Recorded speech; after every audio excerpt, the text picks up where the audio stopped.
Yeah, bro. Ready to show force?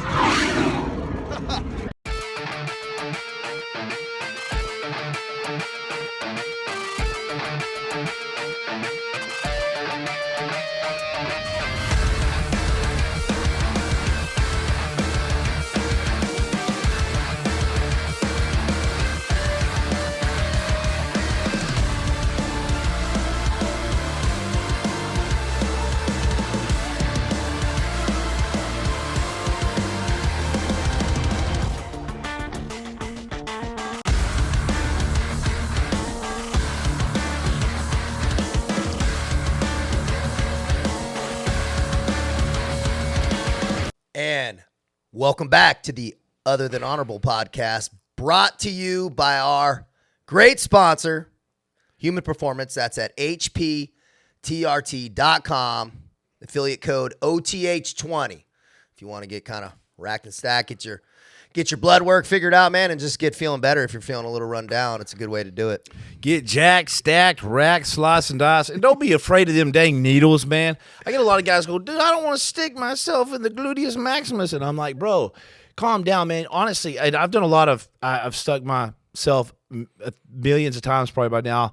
And I'll tell you, it's just that first little, it's that you need to do intramuscular injections. You got to get that needle deep. Yeah. You know what I mean? I'm sorry. You can't just do like subcutaneous and stuff, but it's just that first little layer that's like, and then you're like, wait, what am I doing, man? You know? Bro, you're bringing up a funny story. I remember when you flew into Hawaii, bro, and I was like, damn, and you just like had your little bag. It was almost like a suitcase or something, but it was like this. Don't make fun of me, dog. And he opens it up. He's like, damn, man, I'd just be rolling around like this. And you just had 2 syringes like rolling around in like a bottle. And I'm like, damn, you just roll through security like that? He's like, man, I just roll through like that, dog.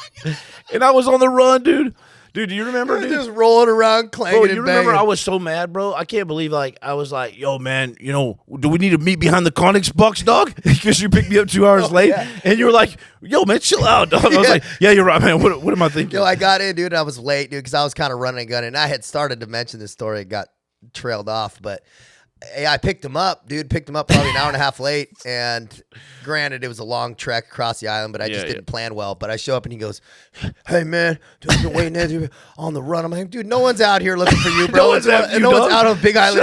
Shut He goes, man, you know, back in the teams, we'd be going over the berm. And I'm like, God damn, dude, what's up, dog? Like, whoa, chill out, homie. Going over the berm. You get weird. Like, we get weird, man, like that, you know, when it's under stress, dog. Yeah, but we've all been there, man. Yeah. And, dude, thinking about stress, bro, dude, some crazy stories are, dude, when we kind of synced back up, and this was, Jimmy called me on, man, dude, you must have been kind of on the back end or kind of when the McAfee thing had kind of crumbled down.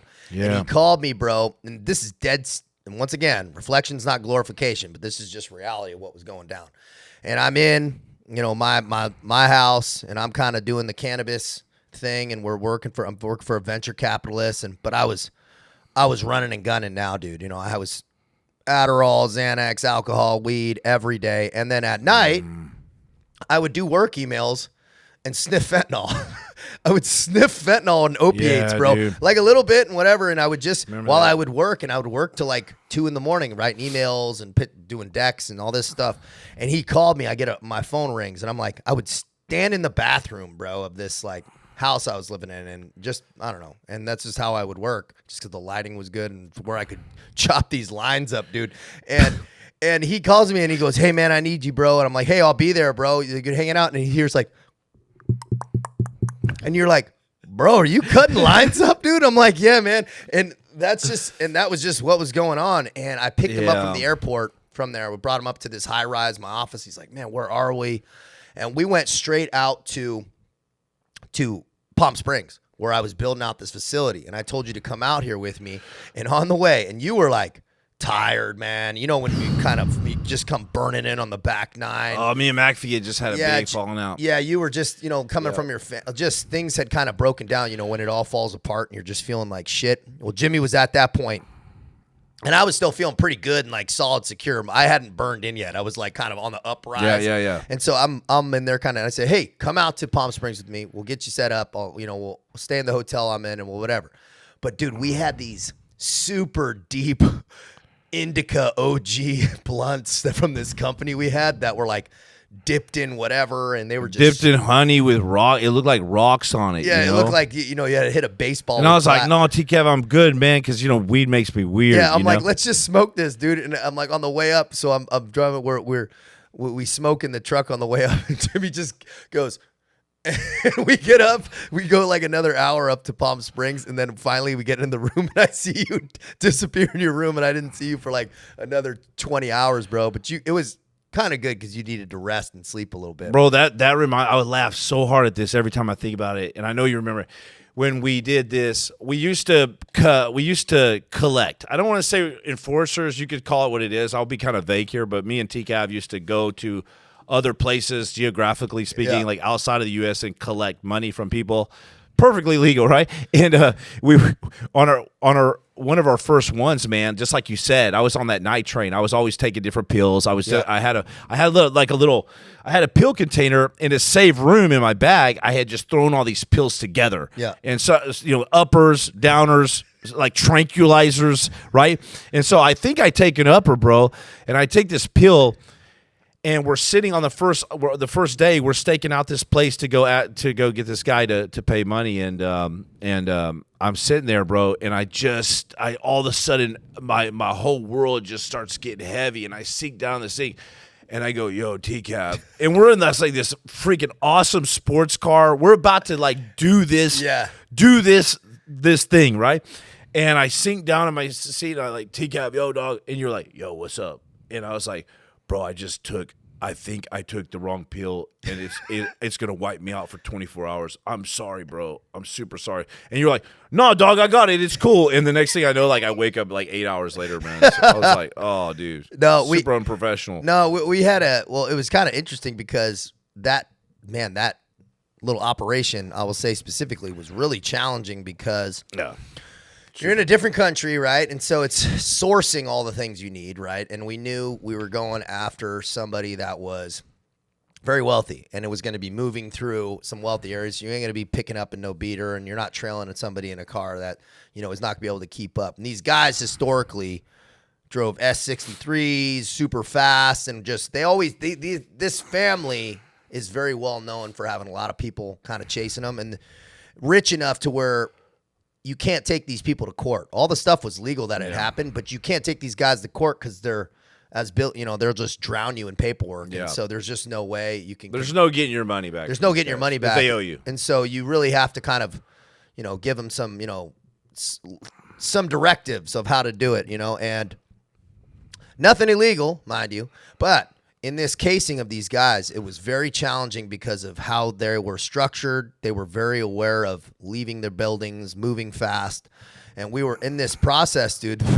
We kind of get behind the guy one time, and we've all taken courses in being able to trail in cars and stuff, being in special operations. And so we were barked far enough, but you had to be close enough to where you can actually continue to trail. And he did a hard right down a side street, which I wasn't going to go down. And I'm like, dude, I think we burned the car. And so I dropped Jimmy back off. And I go, hey, well, just keep eyes on the building just to make sure what's going on. And so then I had to go change out cars. Now I was changing from like a Mercedes something to like a S5 Audi. But in coordination for that, the car was just far, and then there was traffic and some other things. And so some snow came in. And so Jimmy's outside, and I'm getting text from him. He's like, hey man, where are you? Hey man, where are you? I'm like in the back, dude, of this guy's car going, dude, things are just dragging, and they're dragging. Yeah. And so it took probably a couple hours. And so this dude's been hanging his balls out there in the freezing. Finally, when I get back up to the thing, it was almost like go back over the berm type situation. But bro, you in your pea coat, and you go, what the fuck, man? Like, what the hell? And I go, dude, what do you want me to do, bro? Me and T-Cav almost been in a couple fights. We'll join our regularly scheduled program after these messages. Man, let me tell you, ghost bed. Sleep so good, it's scary. Man, you want to wake up terrified, bro, because of how good you slept, man? Let me tell you what. Ghost bed, dude. I like that name too, man. Like that name. Ghostbed.com, promo code OTHER for that solid discount, man. Let me tell you, you and I both know what not sleeping well and not sleeping for days is like, man. Days, weeks. Don't let that psychosis slide in there because you don't have that ghost bed, man. There's nothing worse than not being able to sleep because you're on some piece of crap mattress. Grab that ghost bed. Once again, ghostbed.com, promo code OTHER. That's OTHER, man. Like being suspended in space. Ghost bed. Hey, guys, when the mission is over, your mind's still spinning, whether you're about to go on an op or you're about to go to sleep, you don't need all that garbage, all those weird drinks. All you need is Halo. Halo is an odorless, flavorless THC mix that you can mix in whatever drink that you want. So make sure you grab that Halo today, all right? So unless you're operating heavy machinery or driving down the road, make sure you go to drinkhalo.com. Return you now to your regularly scheduled program. Dude,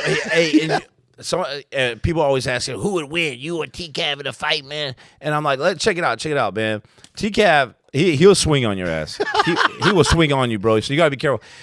I remember we were on one op, and we were together, man, and I told this story on social media, and then you came back and you said, hey, you remember why I swung on you? Yeah. And I'll let you finish that out. But we were walking down the street.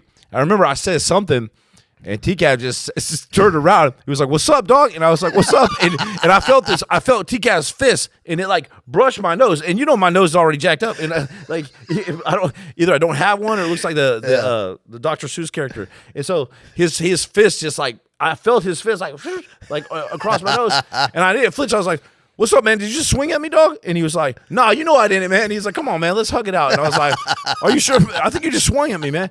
Anyways, I told that story, and T-Cav was like, you remember why I swung at you, right? Yeah, dude.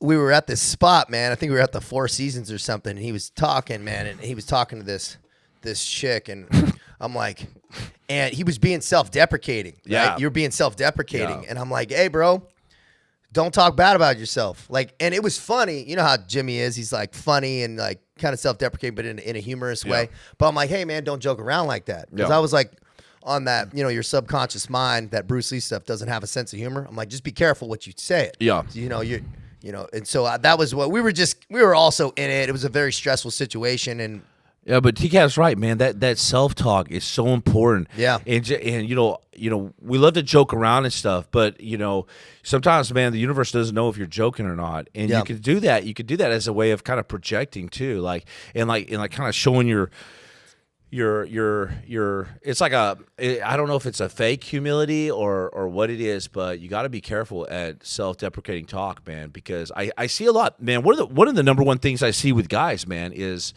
a lack of confidence in their selves, man. And you're enough. I've seen 2 signs recently on the road. It just said you're enough. And I think there's a lot of power to that, man. You're enough. Your strength is enough, especially when you're trusting a higher source like God. Yeah, dude, there's those old, kind of those Zen proverbs, man, which are like, it's all in you already. Yeah. Right? And that's something I started to dive into in the Foreign Legion kind of out of need, dude, because I was in such a just psychologically painful state. I needed something to grab onto, and it was, I always had kind of a feeling of higher power, but also I was just curious in other ways, like Zen proverbs and the samurai, and it's like that. It's all in you already. So what does that actually mean, man? It means so much searching externally for something that's actually an internal problem, and that's really where a shift started to happen. Where I go, oh, dude, like, because I was looking at other organizations, and where's the next thing? Am I going to go contract in Ukraine or go down to Africa and try to work for some group or be part of some like what kind of patch can I put on to validate myself so I can feel better? Always searching. And that was when I started to shift that, and I go, bro, just being a fucking good dude and being proud about what you do during the day, your job, how you do it. And I'm like, bro, I don't care if you run a fucking hot dog stand. Make that shit gourmet and gangster as fuck, and do really well at it and be proud of what you're doing in your life, because it's the only true source of happiness is what you're doing with yourself in your day and how you talk and think about yourself. Yeah, faithful over few, ruler over many. And so going back to the French Foreign Legion, Cav, I've had a lot of questions from the audience, and they're like, what are the differences? What was harder? So what was harder, the SEALs? Well, first of all, let's go with what was harder, the SEALs or French Foreign Legion? Like as a real, macro outlook, what was harder? So as just selection, talk about selection, SEALs is much harder. Yeah, of course, right? It was just the selection was more challenging. Now, it was physically harder and also psychologically harder because it was longer, right? And so you have like a longer period of time.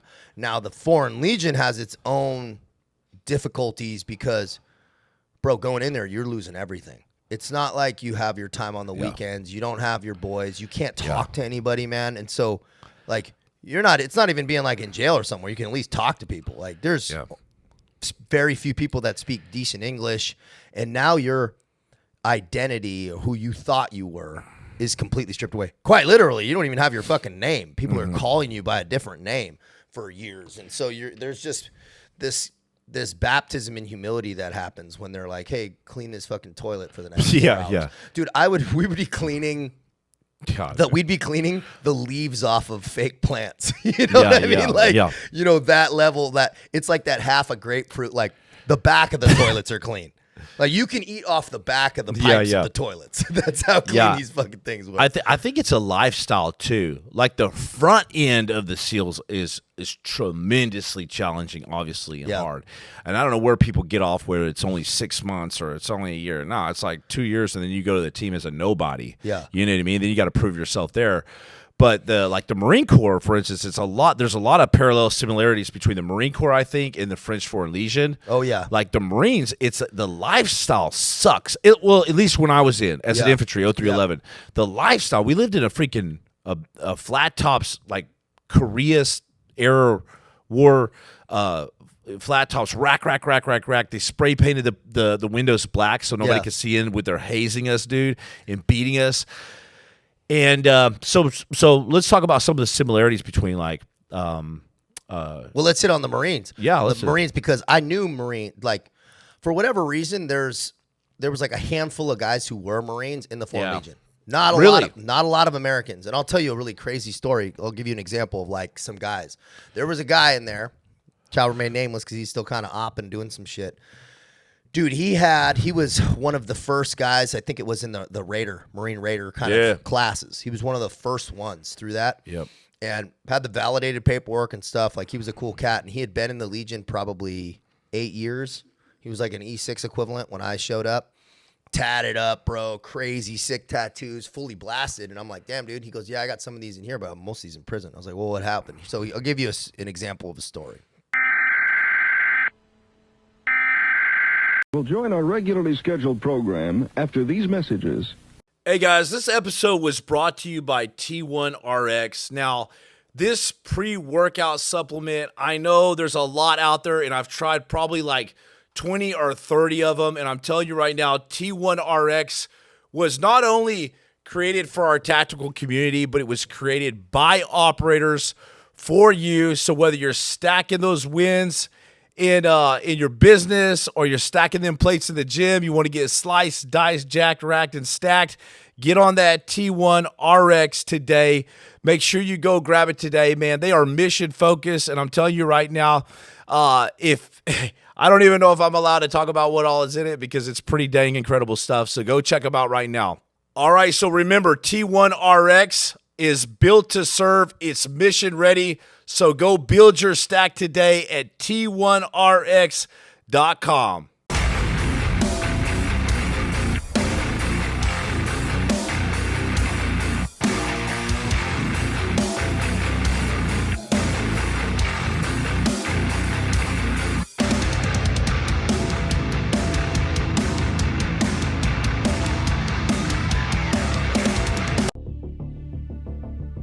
Revenge is an act of passion.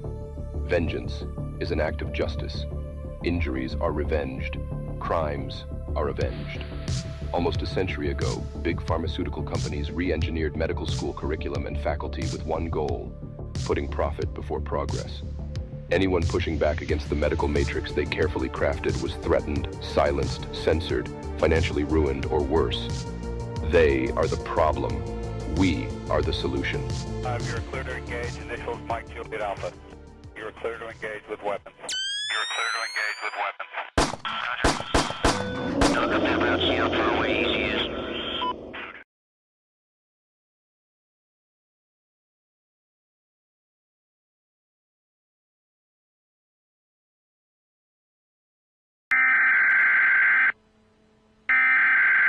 Return you now to your regularly scheduled program. He had sold a gun to a guy in stateside, and the guy didn't have the right paperwork. This was when he was active duty, kind of going through. I don't think it was called MARSOC yet, but whatever the Raider was. And he sold the gun, and the guy's like, "Hey, I don't have this final paperwork." He's like, "All right, just take it and send me the bill of sale. And I'll do the bill of sale." And then the guy committed a crime with the gun, and so they came knocking on the amphibious base door, and he got clipped up. And the judge threw the book at him, dude. Gave him 5 years Fed time. Oh, so man, he did straight 5 years, and then Fed times. I think it's like 80% of your time or 85%. You're so doing he did all those years, got a lot of tattoos in there, and then got out and was working on his parole, going to school, bouncing in clubs and doing whatever. And he said he met an old Legionnaire that ran a junkyard. Well, he saw a tattoo, the Foreign Legion flame, which is like the one I have on my neck. It's like the grenade with the flame. And he goes, "What's that?" He goes, "Oh, this is the French Foreign Legion." He goes, "Well, tell me about it." He goes, "Well, they take guys with checkered backgrounds. It's the foreign military." And he went, "All right, that's where I'm going." So he finished his parole. The day he finished his parole, he took his keys from his apartment, locked it, threw the fucking keys in and shut the door, went over, and he was in France and did 9 years over there. And he and I would talk, bro, and it's like we have some really good conversations just about how challenging and frustrating the Foreign Legion can be and how the similarities between the Marine Corps. And, bro, for Marines did pretty well in the Foreign Legion because you kind of grew up with that culture. Very strict on haircuts, very strict on uniforms, very strict on cleaning, very strict on just soldiering, right? Working out of your ruck, living in the field, like nothing comfortable. When I showed up to the French Foreign Legion, my room, the first night, they go, "Hey, I'm getting hazed in the snow and all this shit's going on." And well, I'll tell about the first night I showed up, but I walk into my bedroom and they're like, "Hey, get in here." I'm all dirty and stuff. And dude, my bed had like rat shit all over it. And I go, "Oh my God." And I go, "Damn." And this South Korean I showed up with, he was one of the other guys who had been in the South Korean military. And he looks at it and he spoke good English. And he looks and he goes, "There's dead flies on my bed." There's dead flies on my bed. And it was just like, and so that's how we got it started. That was just a room. Obviously, it was like storage. And so it was a little bit. But for the most part, Legion's clean. But the buildings, man, are, the showers have black mold in them. It's just rough. Just rough living quarters. Yeah, man. So I get this question every once in a while. One of the guys, the audience asked this question for us, and they're like, who's the best? Who's the best out there? Marines, SEALs, Rangers, Green Berets, Delta, all this stuff. And I'll tell you, and I bet you can say this too, man. I've pretty much worked with everybody except for CAG or Delta and a couple other ones. I've even worked with the Australian SAS. British SAS for a little bit. SBS was one of my roommates at SDV. Damn. Yeah. And he was hard as nails. Yeah. My point is, man, and I've worked with the freaking Rangers in Blackwater, and I thought they were like squared away. My point is, it's kind of sad, man. You look through social media nowadays, and it's like, well, no, our place is better. Rangers rescue the SEALs, which is true, But you look at all these guys, and it's like, you know what I think it is? It's like everybody wants to be heard. Yeah. And they want to be like, "Hey, no, man, I went through a freaking hard-ass time, and I want to be recognized." And I'll tell you, I think it's all equal across the board. I'm not just saying that. Like, I really believe that out of every group that I've ever worked with, except for the Green Berets. No, I'm just kidding, man. Yeah. No, every group that I got to talk trash. Every group that I've ever worked with, I walked away and was like, those dudes are actually pretty freaking hard. Yeah. Those dudes are pretty awesome. Now, you got your turds in the SEALs. You got your turds everywhere. Yeah. But my thing is, man, it's like, I think guys just want to be heard. You know what I mean? Dude, and that's the thing is, I mean, and this is what we'll talk about here right now is I don't like seeing the drama between guys. Yeah, it's kind of sad. I just don't like seeing it because we have, as a unit, especially as veterans and stuff, it's like, hey man, be honest about your shit, be forthcoming. Let's just kind of get, because we actually have a lot of massive similarities. Commonalities, huge. And the type of guy who's going into any of these different warehouses of, of branch or service, whatever it is, they're all the same dude. They're just exposed to different stuff. Like some country guy might not be exposed to the water, might not be exposed to the SEAL community, and he's going to go be a ranger. It's just what you're exposed to. But a lot of the dudes are the same. They want to get after it. You're just a dude at the end of the day. Yeah, they want to serve. And so I'd actually like to see more. And this isn't me trying to get all kumbaya. It's just I don't see the positive in trying to draw all these separation lines when it's like, look, let's just all be a cohesive unit and actually work together in a lot of different capacities in business and in fitness and other and also in just communicating. I think that I think it's wiser to work in a more cohesion for longer gain for everybody than to try. And we see it in the SEAL community and other things. It's like people trying to chop people down at these different areas. And I'm like, well, what's the benefit? And once you chop somebody down, man, and I've been guilty of this. Once you chop somebody down, you got to go to bed at night. You got to wake up. You got to look in the mirror. You go, dang, dude, like what have I done that's similar to them? And why did that make me angry? Why does this person make me angry? Yeah. Am I jealous? Am I projecting? If you can say no to all that stuff, I guess maybe you can like say something. But at the end of the day, you open yourself up to a lot of criticism, and it always backfires. My thing is this, man.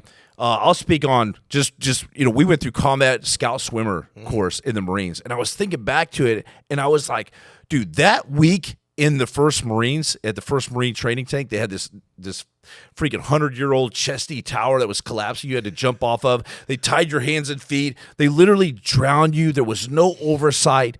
I mean, and when I was an instructor there, I used to take a fire hose and literally open it and blast dudes in the face in the deep end, like this close from me to Tyler. And they had 2 little rubber rifles, like, and you just blast them in the eyes, dude. And like the guys are like upheaving on the side. You're almost doing CPR on guys and stuff. And there's literally no oversight, no ambulance, nothing. That was the hardest course I've ever been through. And the only reason why I passed, and literally, dude, it was a 90% dropout rate. You had like 100 guys show up, and you had maybe 7 to 10 guys at the end of it. Was a 6-day course, and you're just balls out doing 4,000 meters. I know this is crazy, 4,000 meter swims and stuff. And for this combat water scout swimmer course, and they didn't want you to pass, because if you passed, you could be an instructor there in the Marines. And doing the instructor job was like you're at the pool all day eating raw meat and doing bench with the rusty weights. And so my point is that was terrible. The only reason why I passed that, I think, is I had this terrible staff sergeant that was just like, if you fell, I'm going to kill you. And I really believed him. You know what I mean? I really believe Staff Sergeant Cheney, if he's out there right now. Were you stationed in Pendleton, or where were you at? I was stationed at Camp Horno, which I think is oven in Spanish, but it was in a basin, like in a basin, and it was just hell. Like, Mount Motherfucker, Mount Sheep Shit, Recon Ridge, the microwave where guys had heart attacks and died on the fire breaks, and it was surrounded by these mountains. So yeah, man, it was when I first checked into 1st Marines. And you had this like legacy, just like the French 4 Legion. You got these older brothers that did all this crazy cool stuff, and now you're living up to that legacy, and that's why they're so hard on you. And I really believe in that. I think it's lacking in a lot of stuff we do now.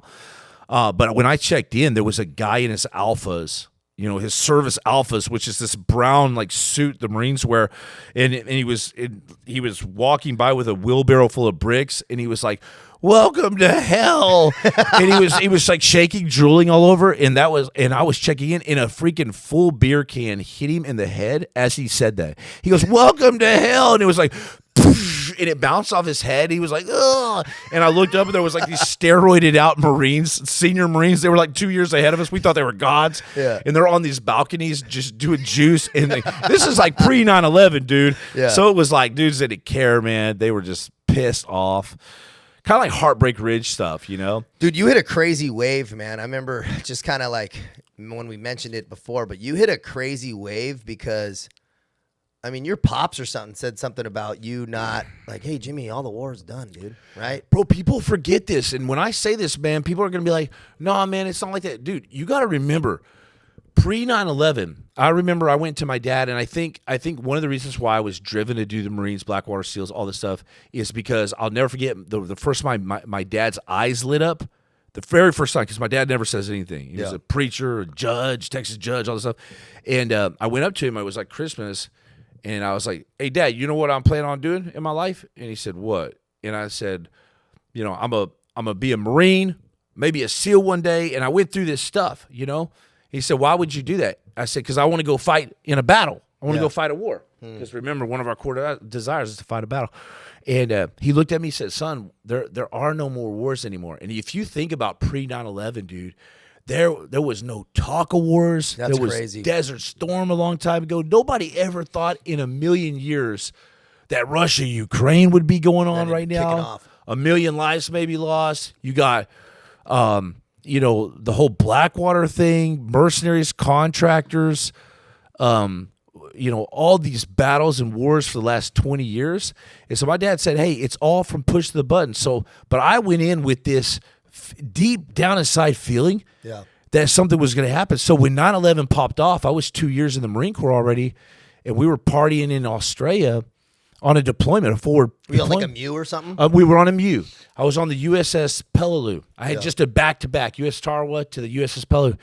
And I remember all these shore police were rounding Marines up that were drunk, and we thought it was a trick. And they said, America's just been attacked. And I remember going back to the ship, and I started crying, bro, because I was like, I was like tearing like up a great inside. way, And I was like, dude, I was right. I'm going to war.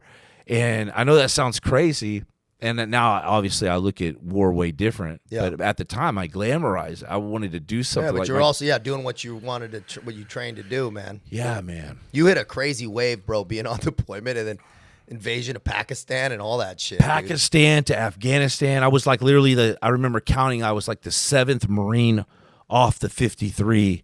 And of course, we thought we were getting shot at. I thought the tracers were coming because there was rocks getting kicked up in the props.